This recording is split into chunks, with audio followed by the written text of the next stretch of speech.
মোস্তাফিজের আইপিএলের সম্ভাবনা দেখে সচিন টেন্ডুলকার দাঁত কামড়ে বসলেন।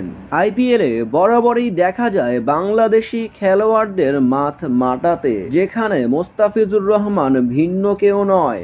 চেন্নাই সুপার কিংসের হয়ে দারুণ পারফরমেন্স করেছিলেন গত আসরে এই কাটার মাস্টার। প্রথম ম্যাচেই বেঙ্গালুরুর বিপক্ষে 4 উইকেট শিকার করে ম্যান অব দ্য ম্যাচ হয়েছিলেন বাংলার মোস্তাফিজ। একের সাথে 9 ম্যাচে 16টি উইকেট নিয়ে তাক লাগিয়ে দিয়েছেন আইপিএলে। তবে বিসিবির কারণে খেলতে পারেনি পুরো আসরটি। এর ফলেই কোনো দল এবার আগ্রহ প্রকাশ করেনি বাংলাদেশি এই পেসারকে দলে ফেরাতে।